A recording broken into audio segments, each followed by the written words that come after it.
ನಮಸ್ಕಾರ ನನ್ನ ಎಲ್ಲ ವೀಕ್ಷಕರಿಗೆ. ನಾನು ನಿಮ್ಮ ಅಮೂಲ್ಯ ಸಂಗನಾಥ್. ಇವತ್ತಿನ ವಿಡಿಯೋ ಗಿಣ್ಣ ಮಾಡುವುದು ಹೇಗೆ ಎಂದು ನೋಡೋಣ ಬನ್ನಿ. ಇದು ಮೊದಲ ದಿನದ ಹಾಲು ಎಂದರೆ ಹಸು ಕರು ಹಾಕಿದ್ದ ಬರುವ ಮೊದಲ ದಿನದ ಹಾಲು. ಅದರಿಂದ ಗಿಣ್ಣ ಮಾಡಿಕೊಳ್ಳಬೇಕು. ಗಿಣ್ಣದ ಹಾಲನ್ನು ನಾರ್ಮಲ್ ಹಾಲಿಗೆ ಮಿಕ್ಸ್ ಮಾಡಿಕೊಳ್ಳೋಣ. ಗಿಣ್ಣದ ಹಾಲನ್ನು ನಾರ್ಮಲ್ ಹಾಲಿಗೆ ಮಿಕ್ಸ್ ಮಾಡಿಕೊಂಡ ನಂತರ ಗಿಣ್ಣದ ಹಾಲಿಗೆ ಬೆಲ್ಲವನ್ನು ಸೇರಿಸಬೇಕು. 1 ಮಿಡಚಿ ಬೆಲ್ಲವನ್ನು ಸಣ್ಣದಾಗಿ ಪುಡಿ ಮಾಡಿಕೊಳ್ಳಬೇಕು.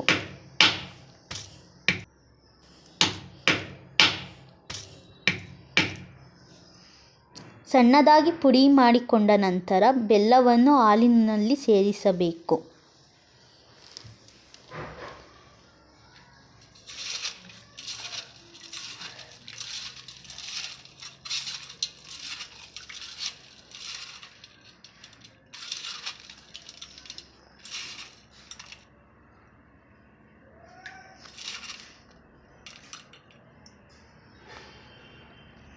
ಬೆಲ್ಲ ಕರಗಿದ ನಂತರ ಒಂದು ಬೌಲಿನಲ್ಲಿ ಜಾಲರಿಯನ್ನು ತೆಗೆದುಕೊಂಡು ಗಿಣ್ಣದ ಹಾಲನ್ನು ಜಾಲರಿಯಲ್ಲಿ ಸೋಸಿಕೊಳ್ಳಬೇಕು.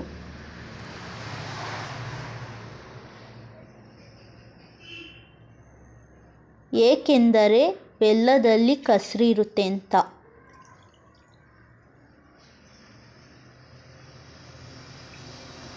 ಸೋಸಿಕೊಂಡ ನಂತರ ಒಂದು ಕುಕ್ಕರಿನಲ್ಲಿ ಸ್ವಲ್ಪ ನೀರನ್ನು ಸೇರಿಸಿಕೊಳ್ಳಬೇಕು. ಆ ನಂತರ ಗಿಣ್ಣದ ಹಾಲನ್ನು ಕುಕ್ಕರ್ ಒಳಗೆ ಇಟ್ಟುಕೊಳ್ಳಬೇಕು. ಅದಕ್ಕೆ ಸಣ್ಣದಾಗಿ ಒಂದು ತಟ್ಟೆಯನ್ನು ಇಡಬೇಕು. ನಂತರ ಕುಕ್ಕರನ್ನು ಕ್ಲೋಸ್ ಮಾಡಿಕೊಳ್ಳಿ.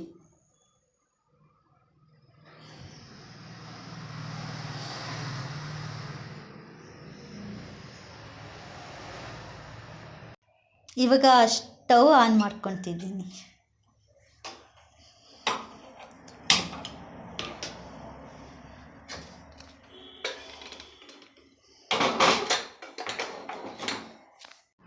ಇವಾಗ ಒಂದು ವಿಷಲ್ ಮಾಡಿಕೊಳ್ಳೋಣ.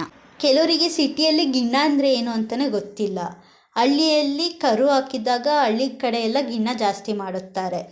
ಹಾಗಾಗಿ ನಾನು ಗಿಣ್ಣ ಬೇಯಿಸೋದು ಹೆಂಗೆ ಅಂತ ಹೇಳ್ತಿದ್ದೀನಿ. ಇವಾಗ ವಿಶಿಲ್ ಆಗೋಕ್ಕೆ ಬಂದಿದೆ.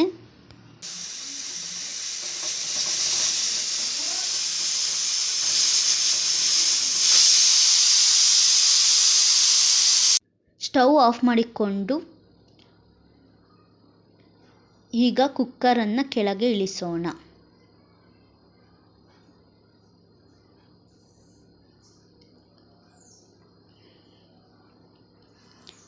ವಿಶಿಲ್ ಇಳಿದ ನಂತರ ಕುಕ್ಕರ್ನನ್ನು ಓಪನ್ ಮಾಡೋಣ. ಇವಾಗ ವಿಶಿಲ್ ಇಳಿದಿದೆ, ಬನ್ನಿ ಕುಕ್ಕರ್ ಓಪನ್ ಮಾಡೋಣ.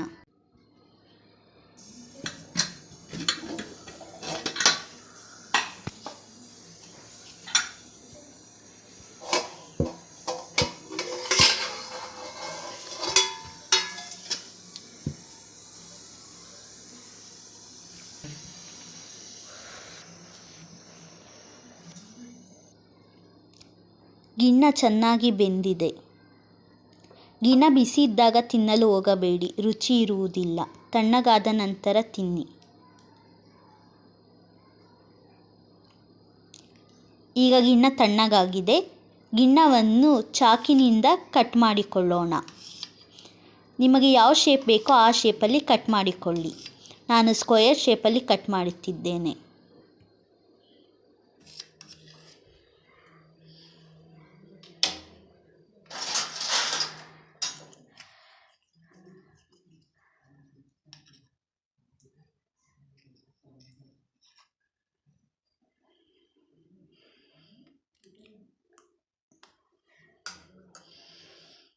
ಗಿಣ್ಣ ಚೆನ್ನಾಗಿ ಮತ್ತು ಸಾಫ್ಟಾಗಿ ಬೆಂದಿದೆ. ನೀವು ಕೂಡ ಮನೆಯಲ್ಲಿ ಟ್ರೈ ಮಾಡಿ ಹೇಗಿದೆ ಎಂದು ಕಮೆಂಟಲ್ಲಿ ತಿಳಿಸಿ.